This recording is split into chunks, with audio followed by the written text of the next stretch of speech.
All right, guys, welcome back to the channel. We are back reviewing Scream 7. Now, guys, very important, a couple things you need to know before we get into it. Number one, we did review the trailer the other day for Scream 7 before we went into the movie, which, again, we're going to do for every single movie, so it's important that you check that out. And number two, there are going to be a monstrous number of spoilers in this movie, so if you have not watched the movie yet, and you do not want us to ruin it for you, stop watching it, go watch the movie, come back, watch a review afterwards. That being said, guys, strap in. We got a lot to talk about with this movie. Max, I'm going to throw it over to you. How you doing, buddy? What's going on? I'm doing great. We just got back from the film not that long ago. And another disclaimer, there's an audience that wants us to literally spoil the living heck out of it. So if that's you, thanks for being here. We're going to spoil a lot of things with this particular review. So, first thing I want to start off with is what really grabbed my attention. And I'm going to talk about some of the effects. Of course, Rue's got some key things that he wants to point out as well. But we're going to have a conversation obviously about this film and give you, I guess you could say, our own perspective on the review. So right within the first, I would say, 15 minutes of the film, we saw the girl and her boyfriend. They're basically going to a house. He's trying to surprise her with this. She's not feeling it and so on. And as it finally kind of moves through, you see finally the slashing, right? And of course, that's what people want to see in these types of films. But for me, I thought one of the things that really made me kind of somewhat jump right now out of my seat was you had the ghost face killer and he stabs the boyfriend. Because for a second, I was thinking the boyfriend's one of the ghost face killers. He is not. He stabs that boyfriend right in the head and it shows the knife. And there's a special effect. I don't know if you guys remember with the eye. That was really well done, in my opinion. Want to get some of you guys' thoughts on that because I was like, whoa, this is cool. We're doing a little something different with Scream 7, getting a little innovative with the effects. Well, yeah, to dive in, I really want to dissect the beginning of this movie because in this opening scene, the first thing that I really liked, and this is constant through the entire movie, is that they were aggressive right off the hop in this movie. Very aggressive. They did not waste an hour of your time setting up characters with all talk and stuff like that. They did have that in there. However, they were very aggressive through the whole movie, and I really, really did like that. Going into this scene, yes, I like how they pulled us into today's era for this generation as well. I'm aging myself, but yeah, I've watched all the Scream movies from back in the 90s. It goes back that far, right? And I like that, the house that you're referencing, kind of a remake or a remake, for lack of a better word, of the original house, which they converted into an Airbnb because you did not have Airbnbs back in the day, right? Back in the 90s and stuff they really they found a creative way to appeal to today's audience, today's teens, today's young people and stuff like that. And it was almost a throwback bringing Scream 1 into today's generation. And I really did like that throwback in a lot of different ways. Characters that they brought back and stuff, which we will get into later. But yeah, like I was saying, or like you were saying, sorry, the robot plugged into the wall ends up getting replaced. Guy gets stabbed, and then the special effects is something I wanted to touch on. Like you said, the guy gets it in the temple, and the one eyeball just rolls up. Right, that was absolutely aggressive and classic. I really, really love that they didn't skimp on the special effects with this because it could have gone sideways, in my opinion, with bad special effects. You know Rue, what? what do you If we think, can buddy? bring up the stills. So yeah, that's kind of what everyone was mentioning here. It's pretty interesting. Like he was putting in the code to go to the Airbnb. So basically, he opened the door, and it's like this whole horror movie experience. It matches with Scream totally, where there's one guy who's such a horror movie fan, and he's a big fan of the horror movies, so much so that the girlfriend's almost like bored, like, what are you doing? You know, like, I'm not really into this, but I'm gonna fake like I'm into it because I like you and you're my boyfriend. So I'm trying to, show some solidarity. And I thought it was pretty cool how they had the jump scare with the robot. Like, you kind of got the robot type of AI thing that they're introducing everyone into lately with AI and everything like that, and they have it here in the movie. Um, and it's like, oh, look at that, the robot's following my hand, and then as the movie progresses, the Ghostface killer ends up replacing the robot, and like Rob said, he stabs the guy in the head.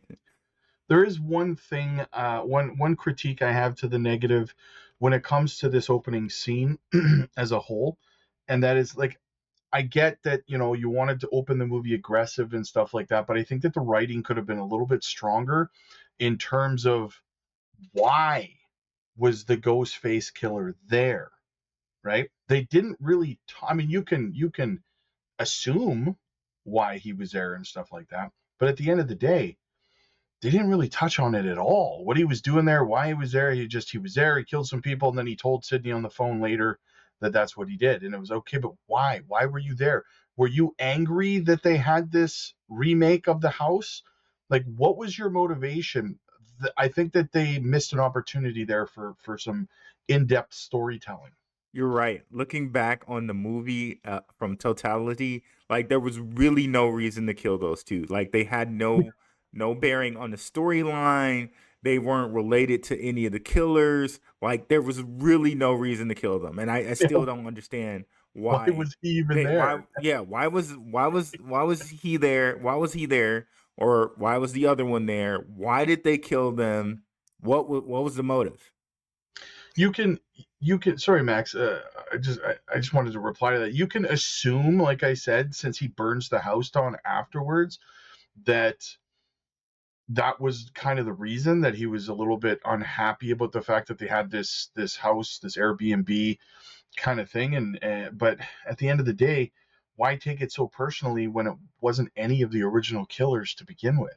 It didn't really sit that well with me. So, believe it or not, when we get a little bit more into our review, there's some things I want to reference on the Easter eggs that will somewhat acknowledge the introduction that we're talking about here. So, I will agree with Rob and Rue on this one. Missed opportunities to establish the why, but excellent job executing the effect of, we just want to see something coming out of the floodgates of, let's face it, slashing and you name it. Another great effect was literally this lady that you see right here. When she, I think it's the trailer scene, right? You guys remember the trailer Yeah. scene? She's up on the top of the stairs, and it's kind of like, she's wrapping her leg around the top of it, and then of course in the trailer it shows her falling down on, Ghostface kill with the knife up. One thing I want to point out moving forward, and I want to get you guys' opinion on this.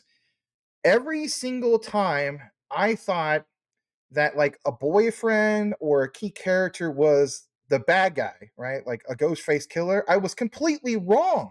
I thought her boyfriend, every scene it showed with him where he leaves the room, I'm like, oh yeah, that's convenient. It's because he's gonna throw on, ghost face killer and so on. But he was throwing it on to give her, the scare, like, hey, you're my girl and whatnot. I want to make you all afraid of me. And being innocent with that, right? But then it turned out, no, he's not the guy. And as you get further in the film, every single time I was like, that's the bad guy. It wasn't. I was convinced that it was what is his name? The kid. Ah, man, it's been in my The blonde hair boy. Ben. Oh, Ben. I was convinced it was Lucas, the neighbor. Okay, Watching yeah. the first half of the movie, the way that his character's eyes were, I don't know how they did that, Yeah. but they looked a lot like the eyes of Matthew Lillard, right? The actor who plays Stu. Yes, I right? 100% agree with you. There was scenes. Son. Yes, there was scenes in the film where I'm sure you guys caught it, and shout out to all you guys who watched the film. there were scenes where it showed literally the neighbor, especially, I'm sure you guys remember this. Remember where you have the son, and then you have this other character who is, let me just pull it up, who was Lucas, that was play, his. well, excuse me, played by Anna Camp. She played Jessica Bowden. That was Sidney's neighbor and Lucas's mother. Now, when Jessica confronts, I believe it's Gale Weathers, if you remember Courtney Cox's character. Courtney Cox kind of acts all, smart ass and whatnot, which was cool. I like that.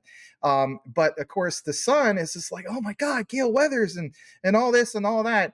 And then the mother is saying like, I see what Gale's trying to do. She's going to try to manipulate you and whatnot. And he keeps saying like this fascination, but it's Gale Weathers, but it's Gale Weathers. Yeah. And then when the mother and Gale Weathers walks away for 2 seconds, I'm sure you guys caught it, that look at the camera to a sense of his eyes, like, oh, you're a sneaky snake. It's you're him. up to Yeah, something. they implied that it was him a couple times, and that's why I kind of thought it wasn't him. I kind of thought it was Ben, the Tatum's boyfriend. Right, I thought he was part of it too. Yes. Yeah, he looked like an a-hole, but they even sorry to cut you other, but they even implied that Lucas's father was gone, right? That he left or whatever. He didn't know his dad, and that further cemented for me that Lucas was likely what's his name? Stu's son in the movie. I was convinced, but then the boyfriend, Rue, I just felt like I felt the only way that it could have been the boyfriend is if they were going grassroots back to the first Scream, right? And they were just going to do a remake without calling it a remake. Almost the same storyline. It's the boyfriend, and right.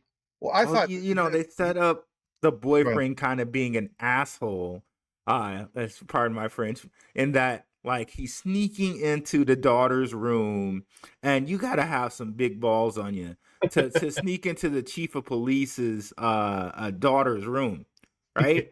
So I'm like, okay, it has to be this dude because he's. Well, that's what I was thinking literally too. Because if we go back, what we're doing is we're going to go back to Scream 1. You guys remember Skeet Ulrich's character? Yeah. And what did he do? He did a lot of that sneaking around. Remember that with his girlfriend? Yeah. So to me, it was like, oh, I know where they're going with this, but they didn't do that. They didn't do that at all. Mm-hmm. So they kept us guessing every single time. If you can go back for a second, I just want to point out something with, the other kid, the son, one more still over the other direction. So yes, with him, there was a scene, if you guys remember, it's they show the theater. They're in the movie theater, or not the movie theater. They're at the high school theater, right? And for one, you see the director, right? And he's really criticizing. He's really like he made Sydney's daughter feel really bad and whatnot. I thought he was him. I thought he was like this mastermind guy. And I think honestly, when we get to Scream 8, because apparently there's going to be a Scream 8, to me, he is in cahoots with a guy that we're going to get into here in a bit. But again, if you go back to that scene of where they're at the theater, it seemed too convenient of where everybody was positioned. At one point, as we know, it's not true. At one point, I even thought the Sydney's husband was somehow involved because he would just boom immediately, like, you're conveniently right there after all this happened. Again, back to that boyfriend. Go back to a second. I thought something was going on there with him. I thought there was something going on with obviously the boy, both boys. I feel like that was what you just mentioned was yet another missed opportunity in the story that they kind of just left that loose end out there, right? Is when you see the killing in the school, in the theater there, and the killer gets away, the husband comes up and they emphasize this, the chief of police, and he emphasizes that it was a well-planned murder and implying that the killer knew the layout of the place, almost implying that it was like a student. and then it never ended up being anybody. Like, what the hell was that even Yes, about? you're 100% spot on that. It was a Yeah. definitely a missed opportunity there. And how about this? I think all three of us agree on this. Back to that director, he points out literally to a fault, um, Sydney's daughter playing the role of Fluffy. Remember the costume, the big Yeah, old Yeah, the yeah, dog. yeah, and I was like, why are they putting so much emphasis on, Fluffy the dog? Like she's not playing it well enough. And I was like, oh, I know what's gonna happen. One of the killers is gonna kill somebody as Fluffy. That was such a missed opportunity yeah, because that was dialogue. To me, that's just what was that? Just filler room? That is bad to do that. If you're going to highlight in a film anything like that, you need to circle back at some point, either midpoint or end. We never got that. yeah. Like someone would think it would be her in the costume, but it's really Ghostface, and there you go, right? I agree 100%. They all of a sudden they would see her, or she would text them or call them on the phone or something while they're standing there with Fluffy, and then it would dawn on them that that's not her in the costume, right? Something along those lines. I agree with you. Would have been excellent. Now, don't get me wrong; they did execute well the part with the younger girl, the blonde girl. I forgot her name. The one that was, she was wearing pink, and she was the one that was dangling right Yeah. center stage in a theater. Now they executed that well, but my point Hannah. is, yes, Hannah. So you're going to execute that scene well, but you're going to completely dismiss one of the main characters, who's Sydney's daughter, and again the whole Fluffy thing. So again, missed opportunity there. Yes, Well, that's still right there. Great honestly, job. Yep. honestly, I think that scene was it was suspenseful, but like for real, are you really gonna have a knife vivisect like embowel somebody from that? Yeah. Like I really think that was like, okay, that was just like an effect you wanted to put in the movie because like if anything, the knife would get stuck, but it's Well, not gonna the disembowel somebody. well, no, but it has to be ridiculous though as a Yeah. slasher, right? But Yeah. here's the thing. I think the perfect place you could have injected Fluffy the dog as a killer is when the kid operating the strings, he hears a noise or whatever, blah blah blah, and they just don't show his murder. I think you could have injected that scene right there. He thinks that it is. He thinks it's the main character. Uh, Tantum, Tatum, Tatum. Tatum. He thinks it's Tatum in the outfit, right?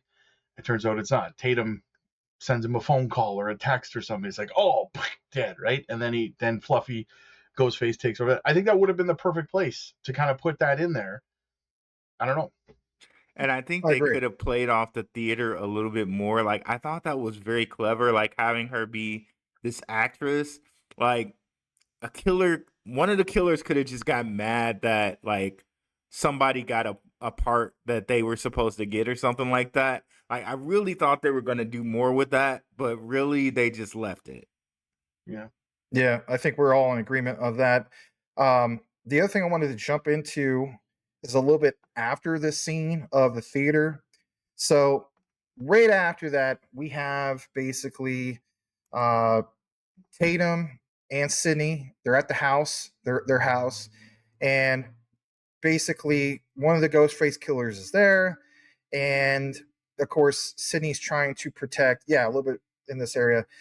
She's trying to protect Tatum, and she pulls out her pistol and she unloads.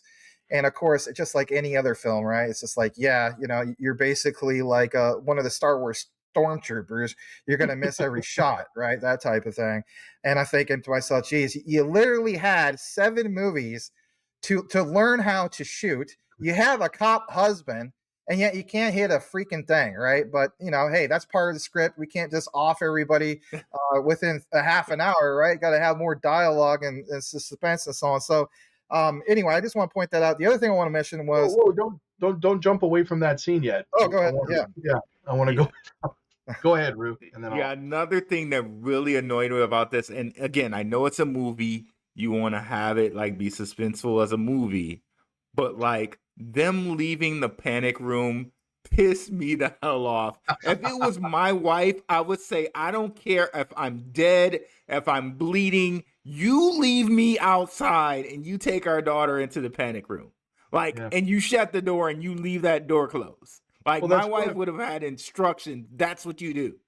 well, that's one of two things that I didn't like about this scene. I agree with you. It's like you have the panic room. It just, like, I get it, but storyline wise, it didn't make sense. I loved the concept of the panic. I thought this is really cool. They go through the wall and then they go down this ladder and there's an exit out the side of the house. Excellent idea for a panic room, right? In general, I thought it was really cool, really creative. However, why were you leaving the panic room in the first place? She says we got to go help your dad or whatever, right? But I mean, what are you gonna? Why didn't you help him? Why did you run away from where he was getting beat up to go into a panic room to come out to help him? Why didn't you just help him? That didn't make sense. But and plus, like, the girl was like, he's gonna knock the door down. That's the flimsiest panic room I've ever seen. If that guy's shouldering the door down, right? So that part again, I felt like that scene was like a jumbled piece of paper, right? It just kind of was, but all in all, it was creative. Like I said, the getting stabbed, like the stabbing the wall to try to get them, the look and construction of the panic room and through the walls going down. I liked all of that. That was all good, right? The other part I didn't like about this scene and a couple other scenes. This is the chief of police. This is her father, and this guy's coming to kill your daughter and your wife. You get your ass kicked every time you fight this killer. That too. I was wondering about that. That bugged me so much. It's like you have training, you have defense training, and you are getting mopped up like, oh my God. What? Repeatedly. Repeatedly. Yeah. Something I wanted to point out is, again, right here. So when I'm first watching, especially like in the trailer, I was thinking to myself, do not tell me that they're literally going to just be slashing through like bricks. So actually, that never happened. And what was great was it shows Ghostface, and he's literally tapping on the wall to see the weak areas where he can literally stick the knife through. Two effects I want to get you guys' feedback on that I thought was pretty cool. So we of course constantly saw that poking through. It kind of kept me into it, to be honest. I thought, hey, this is cool. Some of the flashy effects and so on. But one part I thought was really, really cool is one of the knives going through. You have Sydney. She takes, I think, some kind of a pipe or something to pry the knife so it was stuck. And then Ghostface, he reaches out and gets a poker, right, for a fireplace poker, and he just right through, and then, of course, it clips the side of Sydney's her arm. I thought that was well executed. I really liked that effect personally. Yeah, I thought it was smart of her to bend the guy's knife with a pipe, right? And then he couldn't pull it back out. That was pretty cool. I'm not sure a knife would actually bend like that, but again, it's a movie, so and I wanted to emphasize something before we move forward. There were a couple of scenes, as we've discussed, off camera, guys, that that frustrate you. Like when I say, the dad keeps getting his butt whipped by Ghostface, and when I say those things, guys, the thing is that we understand it's a movie, right? And that's, of course, everything is exaggerated because it's a movie. So we're not picking it apart in that aspect. I'm actually highlighting these things as a positive thing because there are many, many movies that I watch, whether they're slasher movies, horror movies, exciting movies, action movies, doesn't really matter, right? And so many of them, I find myself playing on my phone. There's a game because the movie is not capturing my attention, right? They're not eliciting any emotion. When I'm watching a movie like this one, and the dad is continuing to get, his get mopped up, as Rue put it, by the killer, I'm on the edge of my seat. I'm like, just come on, just. But the point is that they elicit emotion out of me. They had me emotionally invested in what was happening in the movie. So as far as I'm concerned, while I'm sitting here saying, like, dude, you get your butt kicked by the killer, and this is your wife and daughter, I'm actually highlighting that they did a very good job of keeping my attention and eliciting emotion out of me. So, job well done. True. Yes. I'm gonna Job go well the done. opposite way with that, Rob, and I understand how you feel about that. For me, it's like okay, I did a little acting back in the day, but I feel like okay, the dramaturge should be like, okay, well, you're a trained policeman, like you got to put up some type of fight. Like I feel like at that point, it's kind of poor writing. Like, okay, how is this guy beating a trained like, and he's in shape. He looks like he's an in shape, police official. So he should be trained. There's no way he should be that easily just dispensed with, Well, right? they had Dewey in the first couple, right? Yeah, and That this is guy true. looks better than Dewey. You know what I mean? Like he had muscle, he was tall, but he's just getting mopped the floor with. Come on now. Like to me, that's a little bit like you were saying earlier with certain scenes. Like I feel like that's a little poor writing. You got to get a little bit better with that because like he was a police official kind of on his guard. He knew you were there. Like the way they set that up was a little like and again I know it's a movie but you gotta do a little bit better than that. Hey, speaking of emotions, Rob, you mentioned the part of you're on your phone, and it kept you in the movie. You're like, hey, I was in out instead of just looking at my phone and getting bored. First of all, who the heck is playing a game on their phone in the movie theater anyway? Yeah, you want to talk about who would be emotional? I would be emotional sitting behind you, being like, turn off your freaking phone. I'm trying to watch this No, movie. I was referring to watching movies at home, I Evan. know, but this just came out. So anyway, I'll throw that out there. If you guys are cool with it, I would like to get to this other area. I think that we should point out. Yep.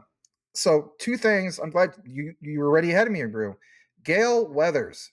Gale Weathers. My God. Courtney. Yes, we have to address this. Fans are going to be like, "You guys are going to talk about that?" Yeah, we're going to talk about it.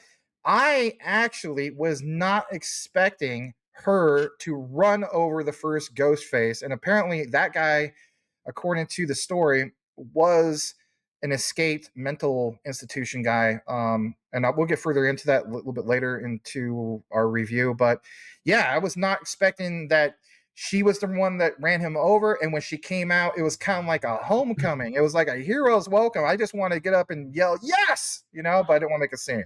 Well, I think it was a throwback to Scream 6, right? Because there was a lot of controversy because Courtney Cox was the star of that movie as opposed to Nev Campbell, right? So I think it was kind of like a nod that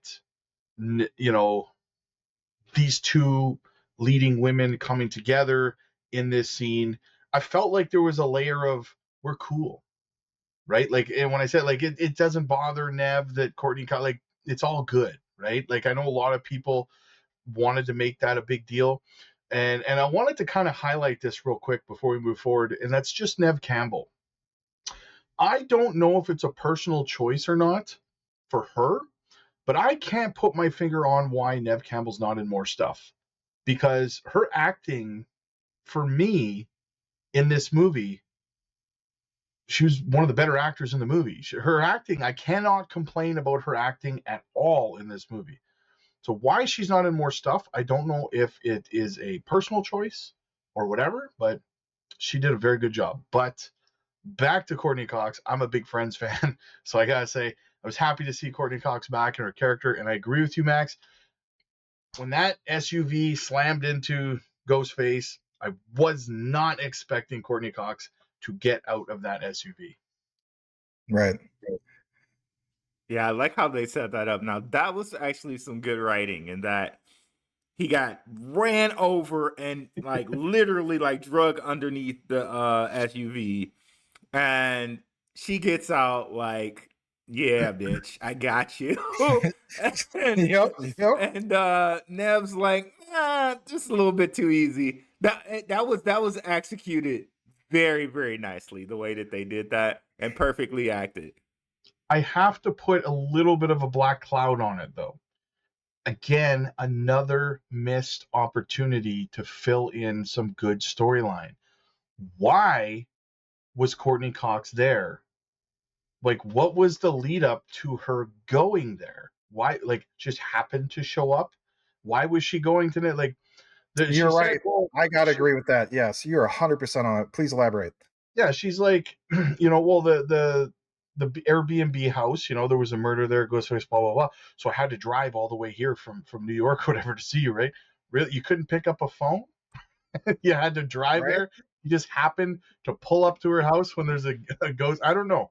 I felt like there was room to expand on that, where they could have added a whole subcategory storyline where Courtney Cox shows up at the Airbnb and is doing her own investigation in New York, where the house gets burned down and those people get killed and stuff, and then she realizes it's Ghostface. I gotta call Nev Campbell, right? I would And then agree with that 100% because the way I look at it is there has been instances in the film where people are calling each other. One great instance is one of the ghost faces. We were thinking, again, here's a spoiler, Stu, which I didn't think it was Stu at all. I was like, this is modern day. It's got to be AI, deep fake, et cetera, et cetera. But yes, there's a phone call, and it literally shows, if you guys remember, on the call ID from Woodsboro, California.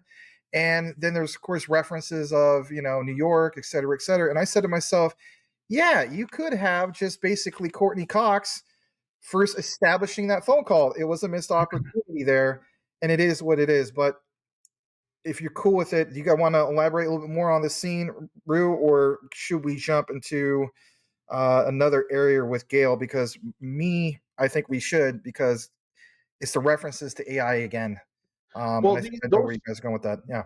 sorry, the next picture there, the two that came with Courtney Cox, again, another missed opportunity, right? They just said nonchalantly in passing that these two's parents were friends with Nev Campbell, and they just kind of mentioned it quickly. And if you weren't paying attention for 2 seconds, you would have completely missed the relevance of these two characters in the movie at all.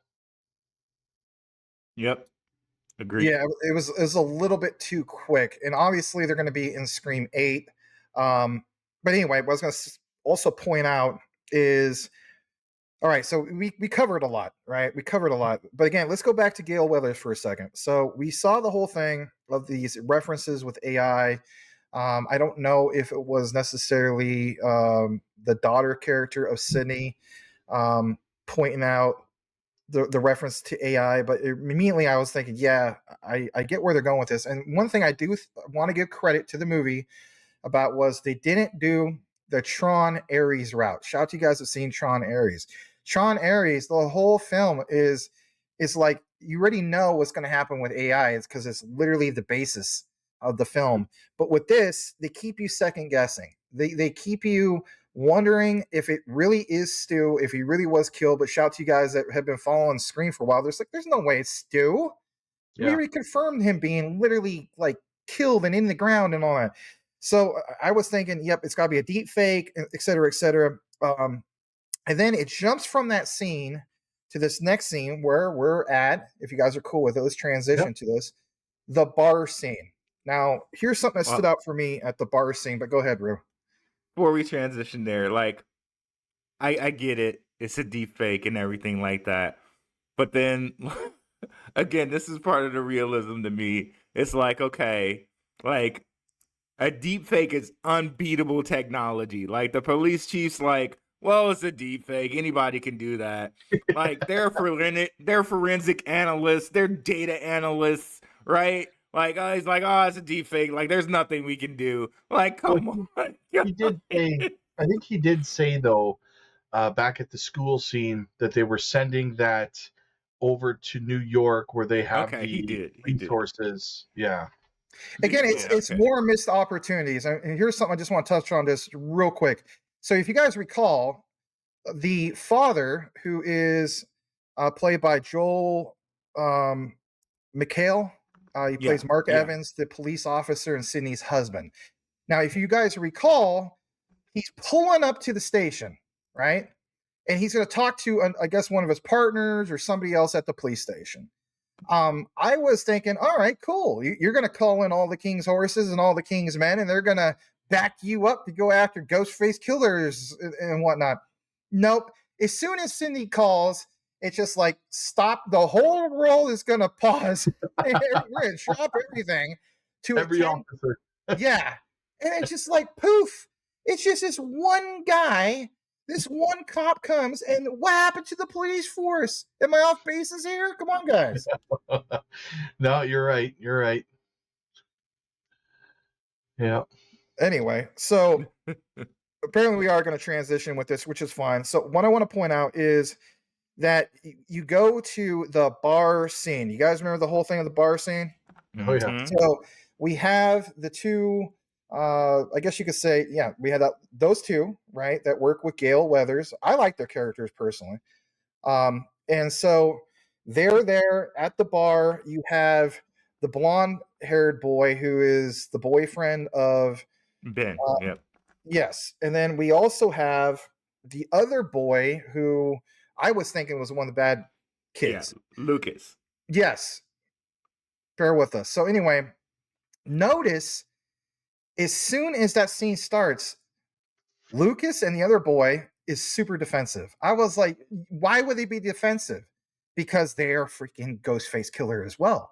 Then we find out, nope, you're totally wrong. So I'll give credit where credit's due. They did an excellent job. Every type of suspenseful drama or slasher movie, thrillers, even if it's a TV show, right? You're doing a great job by keeping the audience person guessing. I don't care what it is. Yeah. Like, so anyway, they had me on that. Yeah. When Lucas ran into the kitchen, right? I was convinced at that point more than ever that he was working with Ghostface, because he goes running in there just like in Scream 1, comes out a minute later with a stab wound, right? And I'm thinking back to Scream 1 going, the boyfriend, same thing, gets stabbed, and then, a couple scenes later, he's back going, corn syrup, just like mom used to make, right? I'm expecting that again. But then Lucas gets the tap shoved right through his head, and I'm like, well, I guess it's not Lucas. Right. Yeah. Yeah. Right. Immediately when I saw it, I was like, well, there goes that. But did that not look like totally like he was faking? Yeah, I thought he was Yeah. faking too. I really thought he was faking too. And Yep. back to the beginning of that scene, Max. Yeah, I really like how they put it together, like a whodunit. Like they get everybody in the room, and the cute black girl there is like, she's like interrogating everybody, and of course, they'll be defensive because like, who is this girl, interrogating me? But I thought that was well played the way that they put that together. But yeah, I thought Lucas was faking. Like even when he was on so the ground with the blood. Yes, that he's part faking. looked believable that it was faking, because I was just like, all he had to do is go in the kitchen, again, grab some corn syrup or whatever, or tomato or whatever, and just because he's holding it. He's not disemboweled like what's her name that was dangling from the theater. So I was like, yeah, he's trying to sell it. I'm not selling him. They did that on purpose. I think that was a throwback to Scream 1, and I think they knew exactly what they were doing when they did that. They wanted us to think that, I think. So again, I have to say, job well done. Well said. I think we're all in agreement of that. Anything else you want to point out here in regard to any stills? I also know, Rue, that you have some scenes that we're going to get into a little bit later, but I think we're going to obviously talk about towards the end of the film here in a bit as well. But by all means, Rue. All right, yeah, no, we can start. There's not too many more stills here, so we can get to. Go ahead. There is one more thing I wanted to talk about in regards to the siblings or whatever they are. I'm over the whole breaking the fourth wall thing now. I think it's been overdone in the movie, like How to Survive a Horror Movie, and they kind of had, between the two of them, they kind of had that element going. And it just, I don't know, for some reason, when they throw that into a movie that already has me emotionally invested, right? You kind of take me out of the movie when you do that. And I don't know if that's intentional or not, but you kind of, I don't know. I don't think this kind of movie, listen, in the first, what was it, the third one? The second into the third one, they had that, I can't remember the character's name. They had the guy who was doing that whole thing, how to survive a horror movie, because that was his Yeah. gimmick, that was his character. But to have it in like 7 movies later to still be doing that, I don't know. It just, for me, it kind of pulled me out of the movie when they were doing that. I know what you're talking about when you say that, Rob, and you're right. Like, I kind of feel it with this, but that black girl, she kind of executed. I wish I knew what her name was. She kind of executed it nicely, but I know what you're saying because I had that same feeling when she was doing it. It was like, oh, not this again, not the okay, here's how to survive a horror movie type of thing. Yeah, But she pulled it off okay. But I think it's just like, okay, we're tired of that gimmick now. But I think she did it in a way where it was like, she kind of passed, like she kind of passed. But I think the gimmick is getting a little bit old at this point. yeah, I think they need to scrap that moving forward. They didn't do it too much in the movie, but Yeah. they did do it, and I was like, it's not. I think that should be something that was original for the first, or for like Scream 2 and Scream 3, whichever one it was. That's unique to that movie. Don't bring it into every single one of them. I would like to point out something that's a little bit towards, I think it's the last scene of uh the tavern, the bar. We were talking earlier about special effects. To me, this was a fantastic special effect, and basically, it was Lucas, right? That's the son Yep. of. Okay, so yes, Ghostface takes Lucas, props him up on that The tap tap. with the point, and like a head on a spike. I mean, how many times have we seen? Even in video games, right? Like, the head on a spike, Halloween, you name it. Wow, what a special effect in that. And then literally to see, The like, Peter. how do you like your brew? You know what I mean? It's just, that was something. I've Um, never seen that in a film. That was really well executed, in my opinion. It was brutal and aggressive, and that throws back to what I said at the beginning. I like how aggressive they were in the movie and creative. Yeah, I really want to good come special back to effects. that scene once we discuss the end. I got some things. I got some things that I hated, and we're gonna come back to that. We're gonna come back to that. So I think what we'll do is, how about this, guys? If you're cool with it, let's jump to a character that I think is kind of nostalgic. Shout out to you guys that are, born in the early '80s, or you went to. Uh, Remember back in the day, there was like not another teen movie. There was a bunch of teen movies. Well, anyway, Ethan Embry. Okay, if you guys have seen, basically Can't Hardly Wait. You remember he played the role of Preston Myers. So if you go further into this, Rue, it's the guy who claimed that Stu escaped the mental institution Marco. 2 weeks. Yes, 2 weeks prior, and that of course wasn't the thing. So this is the character of Marco Davis. He's an employee at the local mental institution. It's played by Ethan Embry. Now, I said to myself at the very beginning, I was like, this guy, come on. You're just going to throw this guy into the mix. He has to be one of the Ghostface killers. So while everybody else I got wrong, this was one of the ones I got right. And another one that I want to point out is the character who is played by Anna Camp, um, who is, excuse me as I go through this list, she played Jessica Bowden, The Sydney's mother. neighbor and Lucas's mother. She just came across kind of bitchy and smartass at the very, very beginning when they were at the coffee shop, right? When Sydney was trying to be polite and pour her a cup of coffee or whatever, right? She just kind of, she was rubbing me the wrong way. And every time she was with her son, she was super protective. Anyway, go ahead. You know what? I have something I want to say about the fact that those two were in fact the killers, right? The two ghost faces out of the three. And I gotta say, very, very disappointing. Very disappointing. And my reasoning for that is that you picked the two, and like I get it, you did it because everyone was suspecting everybody else. You almost forgot that these two characters even existed in the movie for the most part. But you picked the two most arbitrary, least affected characters in the movie.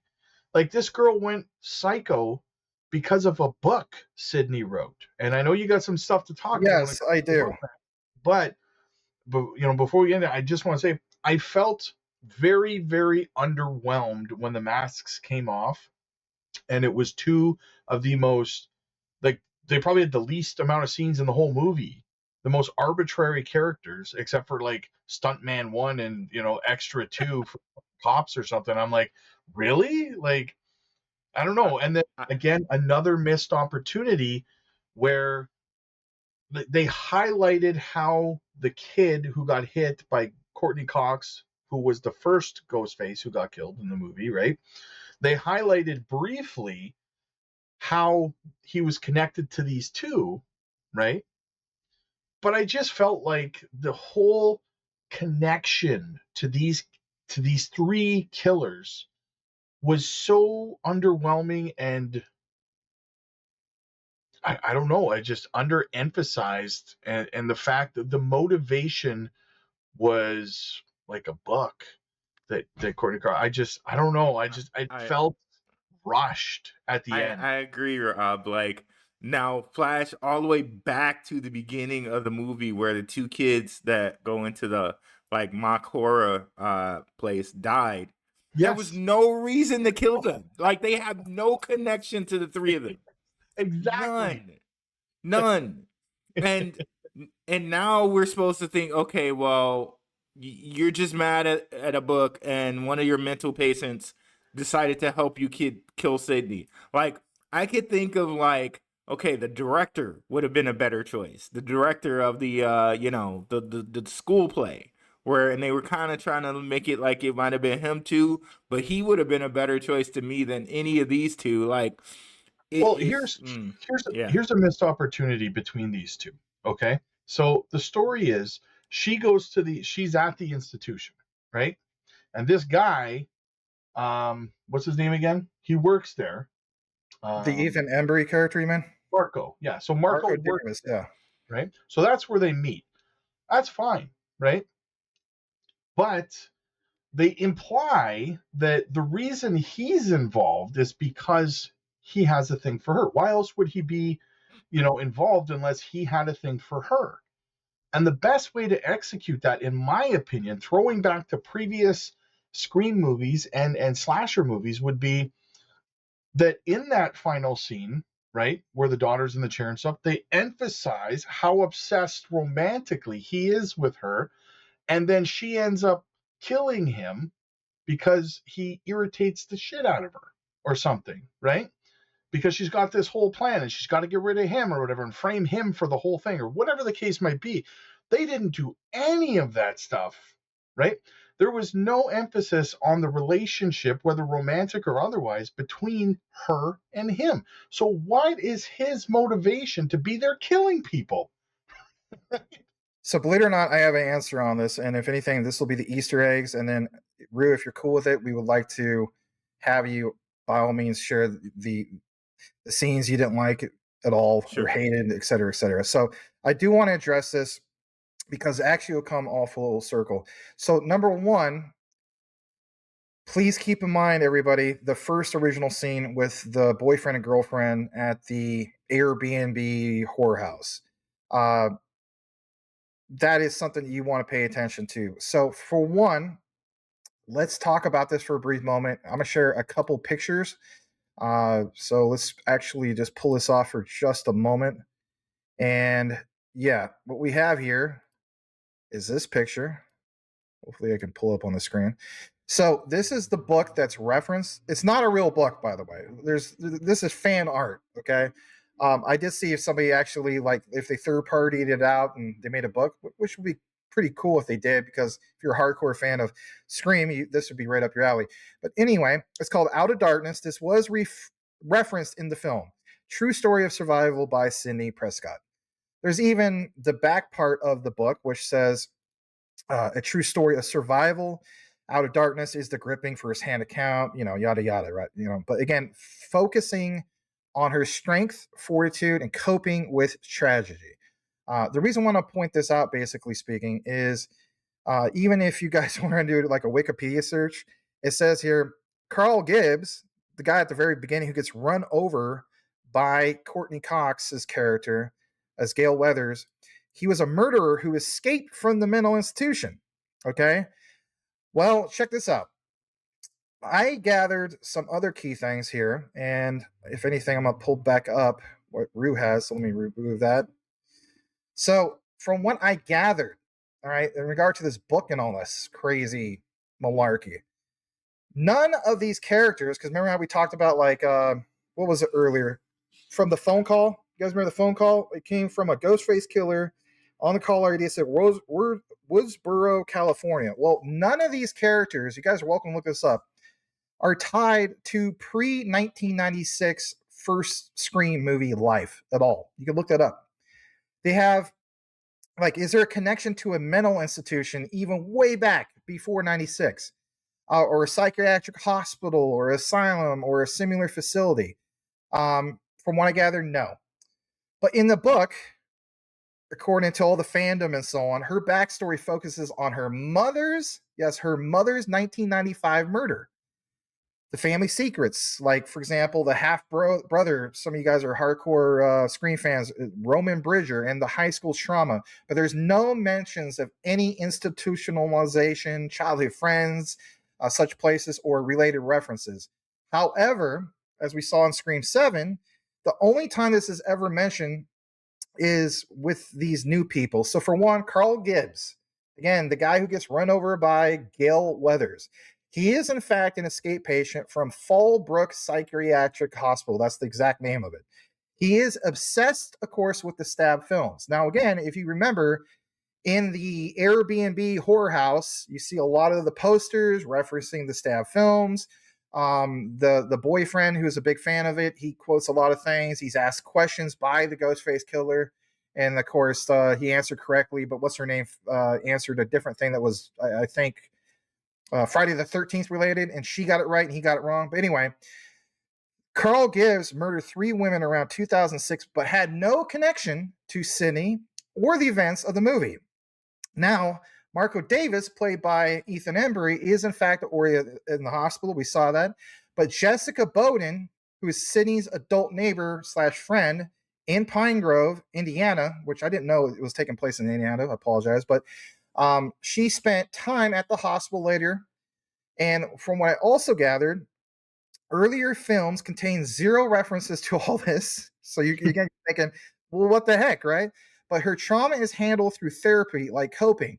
So again, the coping. Now, this is what I gathered. I gathered that Jessica Bowden, played by Anna Camp, isn't one of the reasons why she became a mastermind is because she does have a backstory. And this is where the Easter eggs come involved. She, as in Jessica, was trapped in an abusive marriage and had a son. The son, of course, is Lucas Bowden. And, of course, after reading Sidney Prescott's self-help memoir, again, that book we just shared, Out of Darkness, well, she was deeply inspired by Sidney's story as a resilient final girl. This is a little bit touched on towards the end as they're fighting and they're on the ground and so on. Here's another thing I found out. She became a big fan of Sidney, but she didn't like the idea that Sidney, like, she betrays everybody, because Sidney chose to live a life that was like a private life, and nobody set out the New York murders. Hear me out for a second, okay? These events are in Scream 6. Jessica felt betrayed and disillusioned because she was a big fan, right? And in her eyes, Sidney had grown, quote, weak of her past prime as the ultimate final girl and was no longer living up to this legendary survivor standard. So this triggered a mental breakdown. She went down, the wrong way. She voluntarily checked herself into Fallbrook Psychiatric Hospital. Of course, it was where she met Ethan Embry's character. But here's something that's crazy. What's crazy is because she became a Ghostface killer. And by reading the book, there's references of apparently like the original mother back in 96. And from what I gathered, Um, back to Tatum. And now Tatum is referenced a lot in this film. Tatum is played by Rose McGowan. Rose McGowan played as Tatum again as the original best friend. She's only in the first movie. Now check this out. Here's the whopper of them all. That character was killed in a garage. That character is who? Sydney's best friend. And here's the kicker, everybody. Who was about to be killed in garage? Her husband. So the mission was, and it failed, he wanted Sydney to witness to that type of killing in a garage, just like her best friend was killed.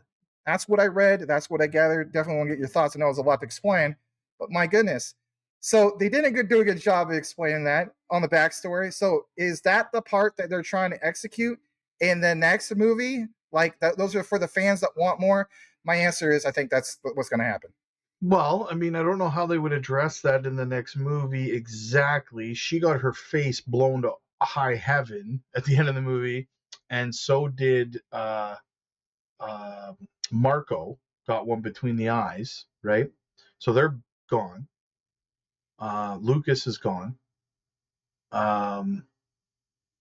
So I don't know how, I guess, would be my response. I don't know how they would segue that into the next movie. They would literally have to just introduce a new character and say this character is related to Marco or whatever kind of Like thing, another right? person from the psychiatric hospital that we Yeah, something, right? That's honestly where I think it goes with this. Maybe Because why maybe, else would you reference this? Yeah. maybe Marco's married and his wife loses her mind and that's Scream 8. I don't know, right? I'm just saying. Um but for me, like I said, to go back to they didn't explain why Marco was willing to go on a killing spree for um for Jessica, right? They didn't even imply any physical relationship between them. They just kind of were there together. Why was this guy just willing to start killing people for a woman who's in a mental, unless she was sleeping with him or something? I don't know. I just think that there's a big hole there. That's all I'm saying. There is, and I'm not going to harp on this too long. I just want to pull up the fandom for all of you guys that want to look into this. This is literally it. You can go to scream.fandom.com. This is Rose McGowan's character. She was referenced in this film of Tatum. Yeah. And again, she was the girlfriend of Woodsboro High School student Stu. So we know that, they're using AI to do deepfake of Stu. She knew something wasn't right, but nonetheless, look what it says here. In the garage, she was killed by Billy, and her body was later discovered by Sydney wedged in a pet door. And again, think about the husband.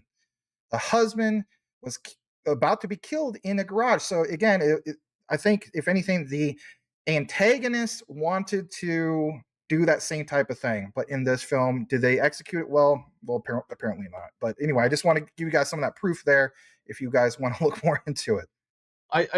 Another thing I wanted to touch on was that I felt as though a couple of times, I think it was a couple of times, different scenes where Sydney said, like, kind of like a "past my prime," screw you kind of thing, right? And I can't help but feel like there was layers to that. I can't help but feel like somebody somewhere in Hollywood behind the scenes told her she was past her prime. maybe it was a throwback to Scream 6 where they decided not to go with her and she heard that they said because she's past her prime or something to that effect. I don't know. You just can't help but feel like there was more to that line than meets the eye. It could be. I think that's instant reference. Nev Campbell and Courtney Cox were executive producers, so there could have been a little bit more to that line. Yeah, so it was a shots fired at somebody somewhere in Hollywood, I think, right? I think that might also answer your question earlier why Nev Campbell isn't in more films and so on. She could have been boycotted. That's as the saying goes, that's a deep dive in itself. But all these things are interesting, absolutely. Rue, I think there's one last thing that we want to point out. Again, Yes, it's a special please. effect. I want to point out, and this is fun, guys. And thank you to everybody who's tuned in. We really appreciate you guys listening to obviously our review. So I thought it was really something. It was a little bit of overkill, but the uh, Sydney and daughter Tatum finally do the headshots simultaneously. My goodness, it was overkill on the head, right? But it was still pretty cool. Yeah. Well, a scene I felt was very, very rushed as well. Just to kind of mention it in passing, kind of like a nod to it, was when she got into her boyfriend's truck, or Jeep Wrangler, and saw his laptop, and it was like he was doing the deep fake to see if he could do it or whatever. That whole thing felt like it was just crammed in there really quickly. Like that could have been a bigger deal. Like they could have went back to his house or something, and she found it on his computer while he was in the shower, something like that, right? It felt like that could have been kind of expanded on a little bit, and it felt like they just threw it into the movie as quickly as they could, and then she just whacks him and knocks him out with a laptop, and then I don't know, it felt like they needed to let it breathe. I agree. That felt really rushed. That was another missed opportunity because you could have really had some nice build up dialogue.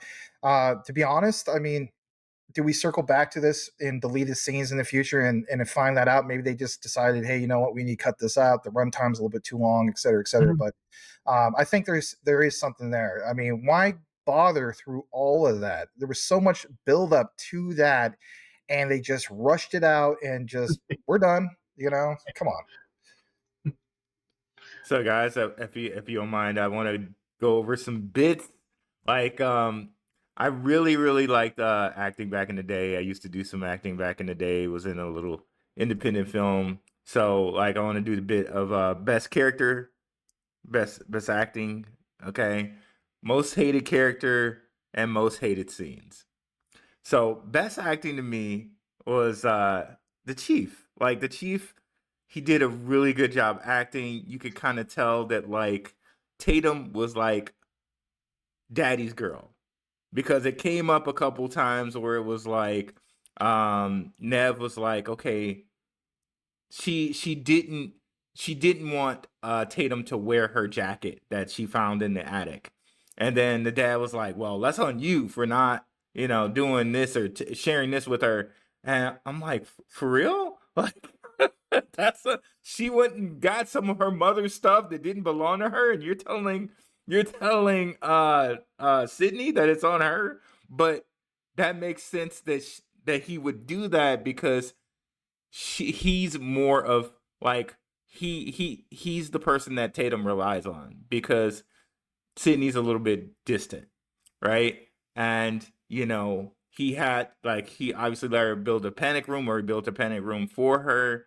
Like, I think he played his character really well. Like, I'm the chief, like the way he walked, like, okay, we got everything handled, like this is my city type of thing.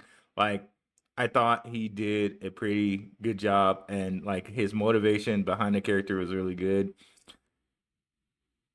Also, I gotta say that Tatum, even though she's also gonna be my most hated character, but by definition, just because she's my most hated character, she played her role very, very well, because I hated her so much.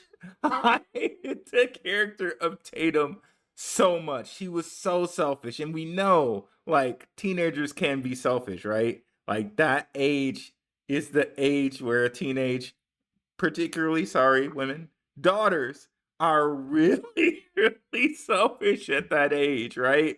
But how dare you force your mother into talking about something like, even her friends? You see the scene where her friends are like walking, and they're walking and talking, and even her friends are like, yeah, you're like, I don't blame your mom for not talking about it. Like, after all she's went through, like she should be in the psych ward. Like, but she's actually a functioning human. Like, even her friends have more sympathy for her mom than her, but like she didn't. Like, and the fact that oh, you want to say something there, Well, Rob? I was just gonna say I agree with you. I felt that way while I was watching it. That I understand that the storyline required a tense relationship between Tatum and her mother, but you could have found a better reason.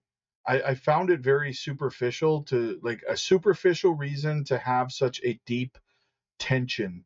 And I was just like, this is like first world problems kind of stuff, right? I don't know. Yeah, it bothered me so much. I thought that was so disrespectful to her mother that she was trying to force her mother into talking about something that was so traumatic. And Well, like it wasn't just that. It was like, what do you mean I can't have my boyfriend sneak in my bedroom and have sex with me at, you that know, too. like that was this big personal attack on her or something from her mom. And it's kind of like, I understand to be upset, but because you're a teenager being a teenager, but at the same time, let's not make it, I don't know. It felt like they were making a mountain out of a molehill when it came to that kind of stuff. And There then should have been a deeper problem between the two of them. right, and then at the end where Sydney's like, "Oh, she's right. I should have taught her to like I should have opened up to her more so she could protect herself." And honestly, I think Sydney was right in her decision in not opening up to her. Like teaching her to protect herself and opening up to her is two different things to me. Yeah. Like you could have taught her to protect herself, but opening up to her, no, like no, like kids should be able to be kids. If you needed someone to open up either to your husband or your therapist. But no. Well, I think that the problem they could have created between mother and daughter should have been more of like a more shut off relationship, right? Like almost negligent on Nev Campbell's character's part, Sydney's part, right? Borderline negligent almost, right? Like I'm not there for my daughter. I am in terms of living up to my responsibility, the base responsibilities, but I'm not. There's no bond, right? I don't Right. open up to my daughter in all aspects. That would have been a good. And then at the end, they open up. Right. And that would have been better, right? Instead of her, but I think maybe that was just a direction from the director, but she was such a big she was a big Yeah. she was so like like and it's all of that together, right? That piled up on each other. You're trying to have your boyfriend come in after hours and you're mad at your mom for it. You're forcing your mom into having a conversation that's tough for her just because you want it. You go take some stuff that is your mother's without asking, and now you're mad at her because she told you you can't have something that's hers, right? Like, oh my god, I despise that character. But then now to the most hated scenes. And this scene I hated Well, a wait, wait, lot. wait. Before you Go go ahead. on, I mean, let Yeah. Max and I throw our Sure. opinions in there in terms of hated and loved characters, right? Or best actor. Max, you want to go first? I don't have a lot of thoughts on that. I didn't have anybody that I thought was. I take that back. I guess you could say the mother, right? The mother of Jessica. yes. I did find her annoying, and so when I learned, yeah, you're the villain. You're one of the main villains. Okay, this all makes sense. I would guess somebody like that. But other than that, I didn't really. Nobody really annoyed me too much. Um, I mean, little minor annoyances. Obviously, who was the director of the theater? I still think there's something there. Those looks, I'm sure you guys remember. Remember, like when Gale Winter shows up, it's dark, and then they show the crowd. This is where they threw us all off, right? So they show um, Tatum's boyfriend. He's got, he gets that look like, hey, it might be me. And then you look at the director, and it's like, oh, it's totally him too. And then if anything, it's Jessica's son, right? So and we're all wrong about that, but I still think there's something there with that darn director. It would be in Scream 8. I don't know. Anyway. Yeah, for me, I think the best actor, I'm gonna have to split it. And I mean Nev Campbell, obviously, right? And I feel like she deserves it. I think that she's a good actress at the end of the day. Oh, yeah. 100%. But she's my honorable mention. Best actor. And I'm gonna give it to him because he's known as a comedian. is Matthew Lillard, right? Matthew Lillard. Plays a great psycho, right? A great psycho. And I feel like, if you've watched any of his other stuff, like Without a Paddle or anything like that, he is hilarious. But for him to put on a different hat and do such a good job, I don't know. I gotta tip my hat to I'm gonna tip your hat to you. I literally am wearing a hat. I'm gonna tip it to you for recognizing that you are spot on with that. I do agree with that, and I should have thought of that, but nonetheless, yeah. Especially some of the work he did in the '90s, because again, right up before Scream, you're right. He was just in a bunch of comedies, and he became a transformative character. So yeah. Even though he was just, I mean, according to the story, AI, but in reality, it is the real actor. He's really doing some real acting. Yep, absolutely. Yeah. And in terms of like the most annoying, like the character, I didn't really care that much. I didn't really like that much. I mean, Rue, I got to do it, man. Mark Evans, the father, man, this guy, right? he just walks around getting his butt whipped, and ends up, like almost completely useless through the whole movie, right? Essentially, he's useless. He gets beat up everything. He's like a distraction so they can get away every time. He's like he's a beta dad or something, right? Yeah. He's not the alpha dad, he's the beta dad.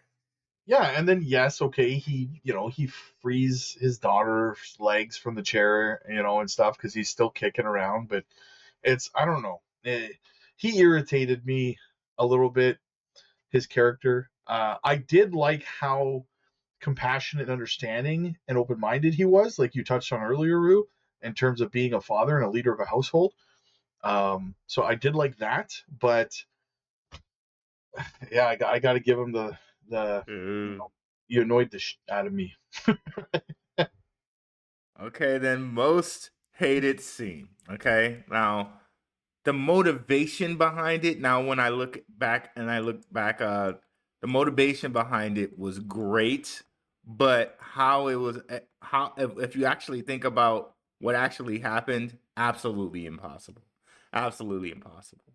And this would be the death of Lucas. Okay.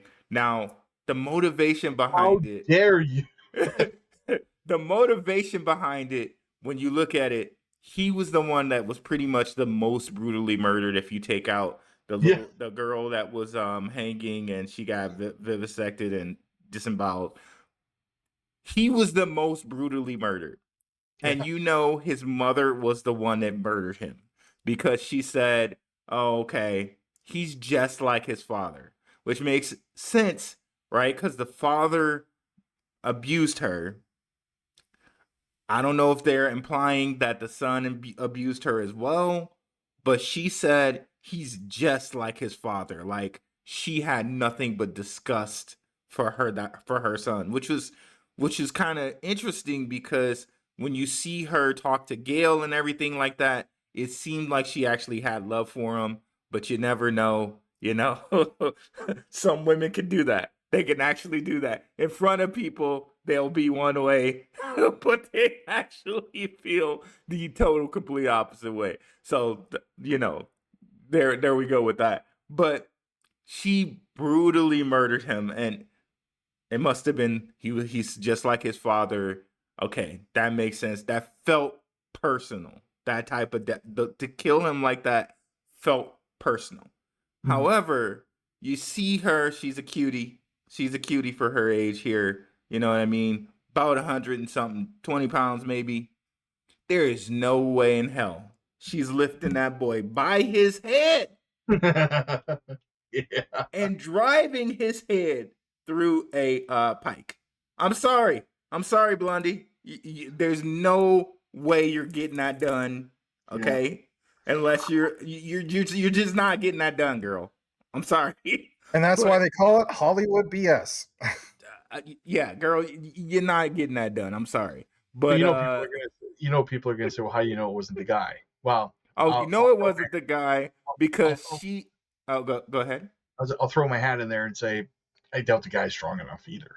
But yeah, exactly. Even the guy's not strong enough. But it wasn't the guy because he went to go chase Tatum down, and he was shot, and he had the bulletproof vest on. Right. Yeah. So you're right. you know it was her. And again, she also said the part where she said, "Oh, he's just like his father." So, and she wasn't surprised that so she knew she killed him. So it was absolutely her. But no way, Blondie. You're not lifting a guy by his head and driving his head through a pike. You're just not doing that. It was a great scene, though. It was a great scene. Yeah. Yes, and it was original. It was something that we have never seen in other films before, and I like that. I don't want to be like, oh, I know what's going to happen here. I didn't know what was going to happen there. I mean, I did kind of know, like, okay, the spike, clearly, you know, the head's going to go on. I was not expecting, like, you know, a faucet, you know, geez, yeah. Well, for me, my most I don't want to call it hated scene because I think it's too strong of a word, but the scene I didn't like or felt just we could have done without was the whole interview between Gale and Sydney. And the reason for that is because, again, it's a throwback to the first movie. And every movie since, Gale has been trying to get this interview with Sydney. And it was like so Poorly executed. underwhelming. Yeah, poorly executed. Like it's something they had built up for every movie except for the sixth one, right? For 6 movies, they built this up now, and then they drop it, and it's like, man, that scene felt like it didn't need to be in the movie. I would like to comment on that just for a brief bit. So I understand that you have kind of like a lockdown. You got like you know, there's a curfew, right? Because of the psychos, you know, the Ghostface kills and whatnot. They could have maybe changed it a little bit to lead up to that. So I'm thinking of this, right? Again, I'm not a director and so on, but I'm just looking at it from this perspective.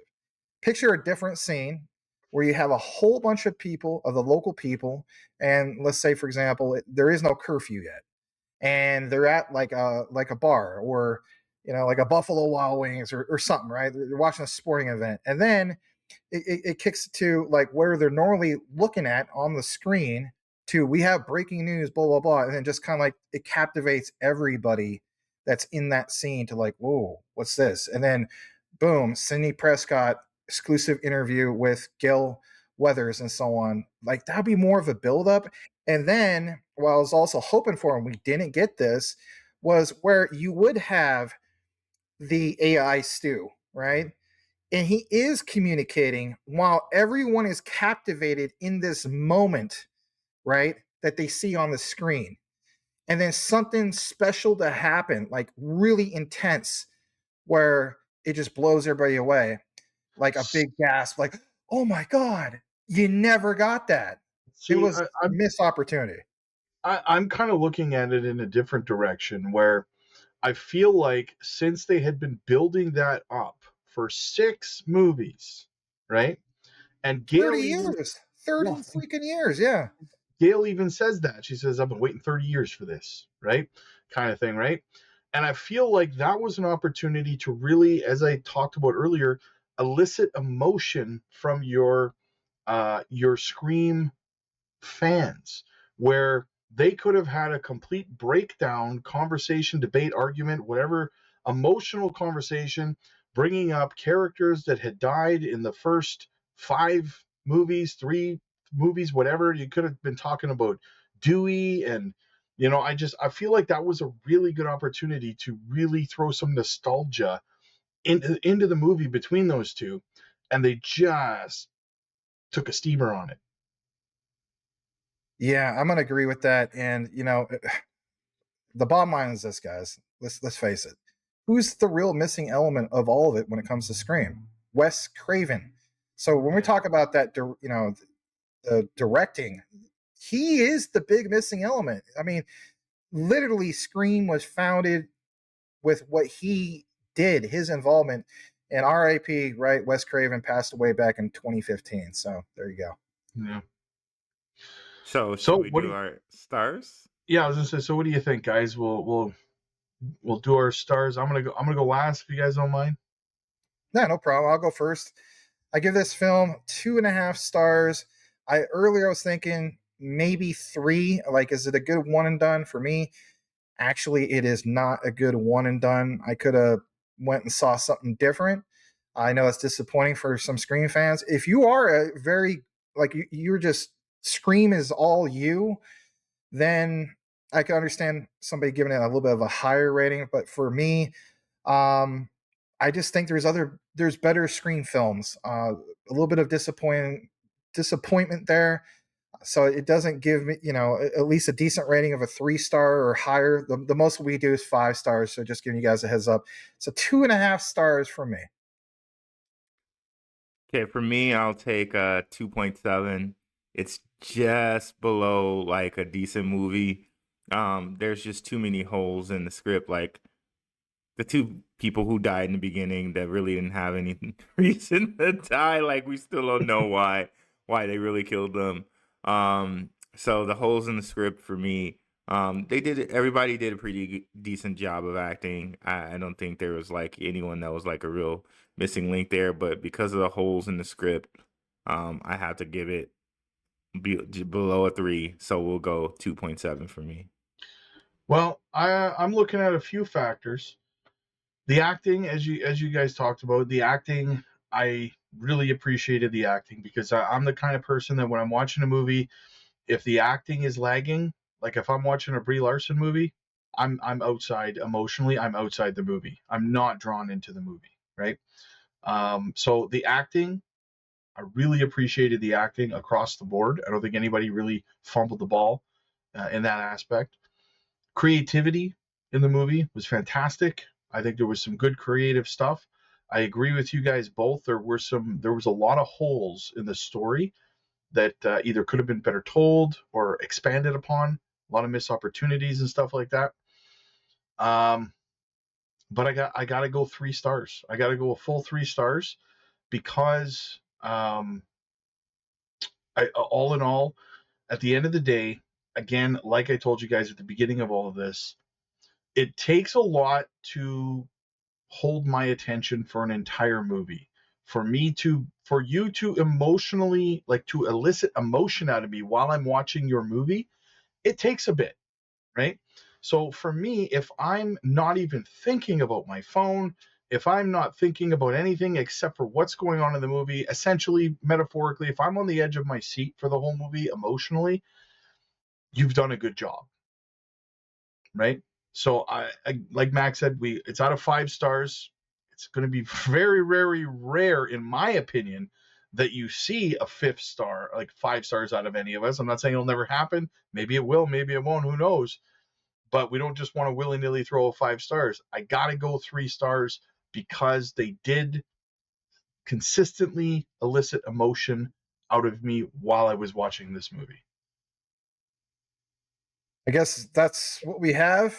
We're glad to bring it to everybody. I just want to throw in last comment here.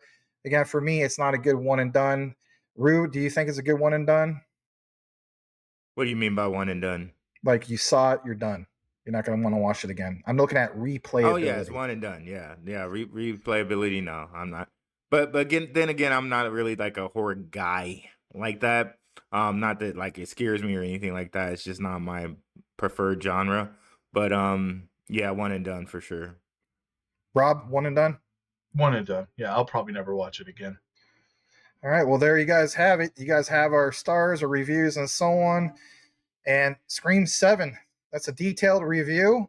Some of them will be this long, some of them won't. But nonetheless, hey, if you found that you love this, let us know in the comments and let us know. I think Rob wants to chime in about I wanted to say, review. Yeah. If you're watching this, let us know in the comment section what movie you would like us to review the trailer on and then go watch the movie and review the movie on. What is the next movie you want to see us watch and review and dissect and pick apart? Let us know in the comment section down below, and maybe your movie will be next. Doesn't have to be new, could be old. Let us know. Thanks, everybody. We'll see you guys in the next review. Over and out.